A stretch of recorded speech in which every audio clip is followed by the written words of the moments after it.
Hello again, everybody. Have to do a little update after seeing the surgeon today for a follow-up.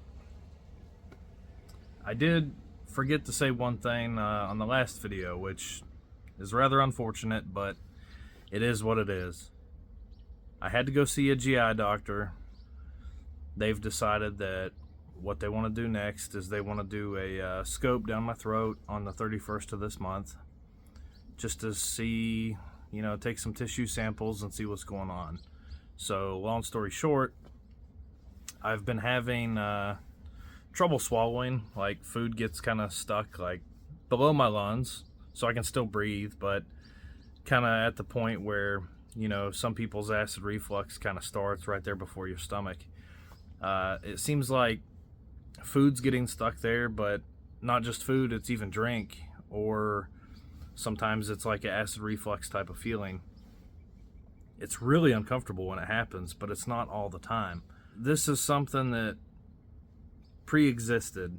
I did notice it before I even found out that I had a tumor, but then once I found that I had the tumor, it all kind of made sense that the tumor was wrapped around the throat and the heart and the lungs and all that stuff. So it kind of made sense that, okay, well, once this tumor comes out, my throat issues, the swallowing issues, they might get better. Unfortunately, I kind of forgot about it after having all these surgeries. I did still notice it, but it didn't really take top priority because I was just focused on getting better.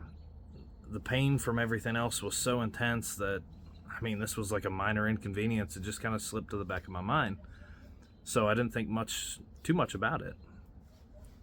Well, as my pain from everything else has finally kind of started to gradually come down, don't get me wrong, it's not gone yet. It's far from gone.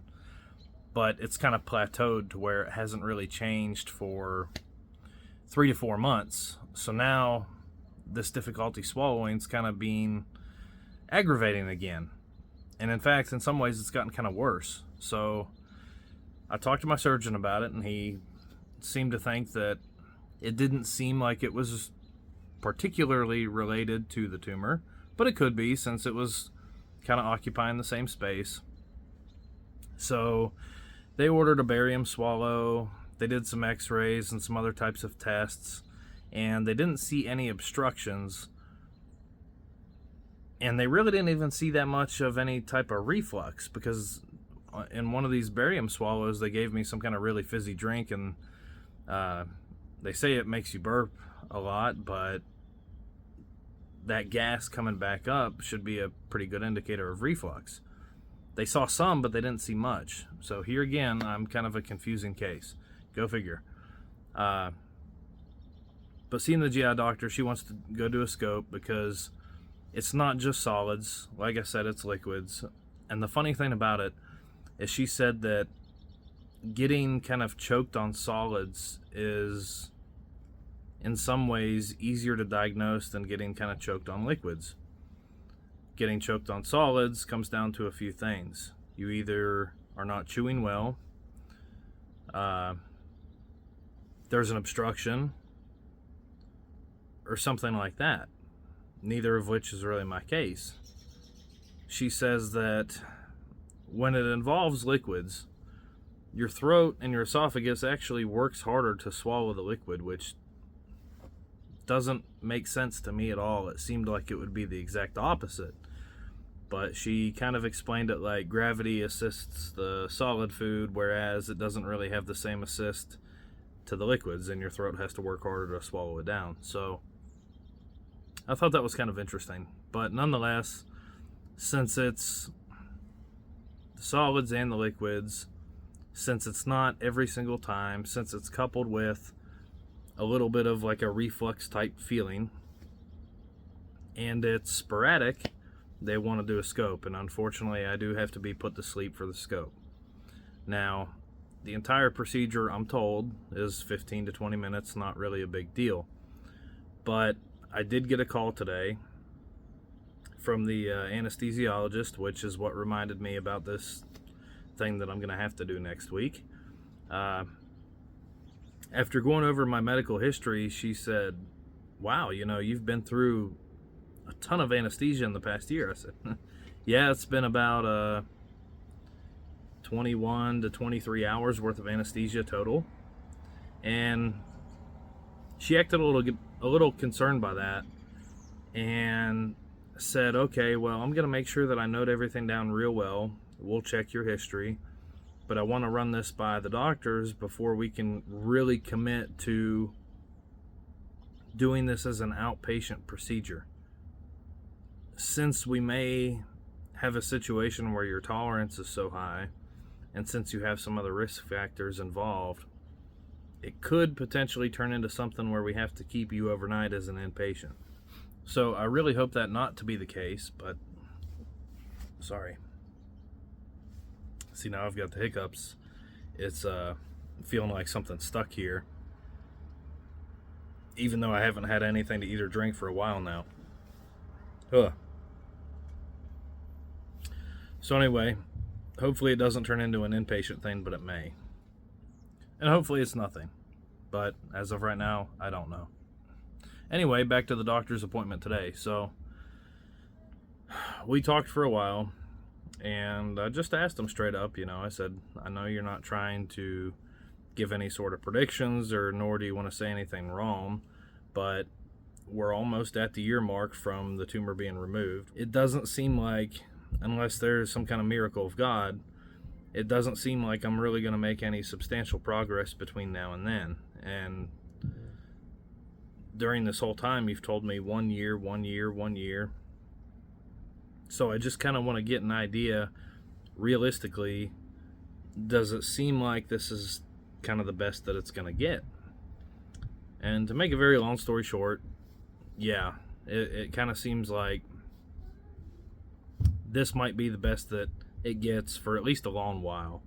He said that some people take a few years to kind of fully recover. Some take 10 years, some take forever, the rest of their life, and they just kind of adapt and adjust, and the pain never really gets better. You just kind of, your body just kind of alters the way it works and lives, and you kind of adapt. So he made a reference to, it's kind of like if you have a faucet, it's completely open, the water's just gushing out. If you incrementally just slightly turn that faucet, you don't see necessarily a change as you're turning it, but over a long course of time, eventually the water, goes from a huge steady stream into a trickle, and then hopefully one day it completely shuts off. Thought it was a decent analogy. Don't know if it's going to be the case for me or not, but we'll see. Pain is one thing. It's exhausting. I know I've said this a million times, but it is exhausting to be in constant pain. It's like if you had a headache every single day. You can imagine how irritated you'd be after, a few weeks, a month, a year. It's really no different than where I'm at right now, except it's not just a headache. It's a headache. It's pain everywhere. So it's taken a toll on me. But one of the more frustrating things is the physical function. So I actually got to see a lot, pretty much every picture, X-ray, CT scan that they've ever done. I pretty much got to see them all today, but somehow or another, pretty much all of them had gotten sent to my phone, or to my chart. So I scrolled through and I looked, and I was kind of comparing where I was in January compared to March, compared to September to now, and you can definitely see a ton of progress as far as the lungs go. But what's frustrating is the lung capacity. My right lung is definitely not looking like, on the imaging, it's not looking like it's quite as big as the left. Again, the surgeon says that it's very minimal, but there's a ton of scar tissue all through here. Like I said, from armpit to armpit, that's how I was cut, and I was spread way open, and I lay on a table like that for 13 hours. That was the main surgery. Then I had two different VETS procedures, one in January and then one right after my main procedure in March. So there's a ton of scar tissue involved. And it's definitely affecting lung function, whether it's nerves not working right or scar tissues getting in the way, or who knows. It really doesn't matter to me why. The end result is my lungs are not working nearly the way that they should be, nearly the way that they used to. Not right before the tumor was found, because that was terrible, but in the years before this. I mean, I accept it is what it is. I accept whatever it is. I don't have a choice. But there's times where it does get me down.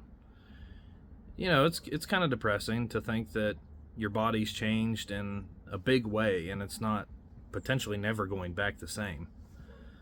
But it gets more frustrating when situations like last weekend. So even though we always do our, brother-in-law hike in January, this year it just wasn't even a remote possibility. I didn't want to totally give it up. I wanted to at least try something. Try to get back out there, baby steps. And I really wanted my son to go. So we found a spot that was going to work. It was only a short walk. 20 to 30 minutes is what we kind of thought it was going to be. It took much longer than that because I had to stop for so many breaks. But we made it happen. And I got my son out there and he really enjoyed it. It was a great time. I loved it. It was maybe one of the best trips yet, just for the fact that I had him out there in an entirely new environment and got to experience a whole new thing with him. It was very cold. I really didn't do anything that I normally do. Normally I hike all around, go fishing all up and down the river, but this time it just didn't happen. My activity level was practically nothing. But I was okay with that because I was back out there and it was a baby step. But I couldn't help but think so many times throughout that trip, I said, okay, well, is this potentially the best that it's ever going to get?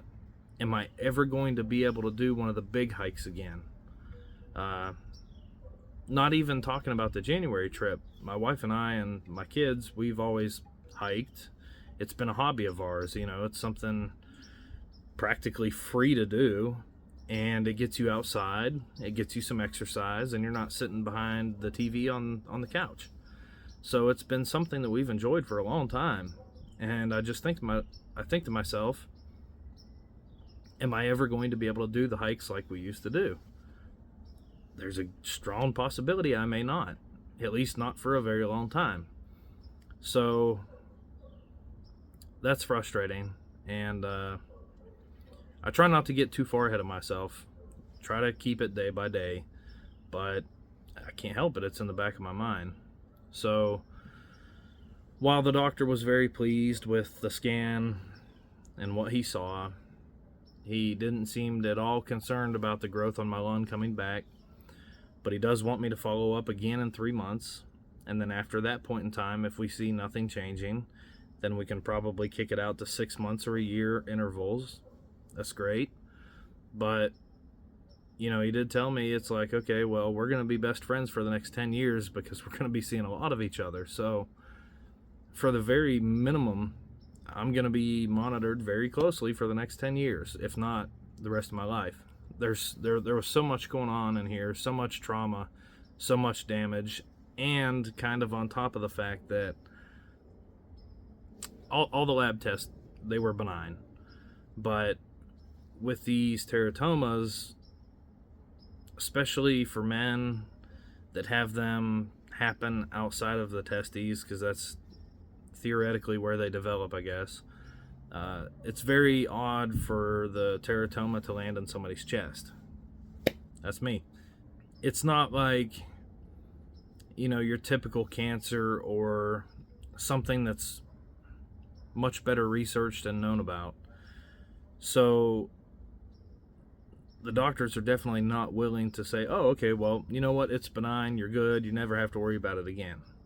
Instead, I'm going to keep getting x-rays and scans, and it'll be a lifetime of monitoring, more than likely. So good news is, right now, it doesn't look like there's cause for any concern. Bad news is, got to go do a throat scope at the end of the month. There could be some things going on there.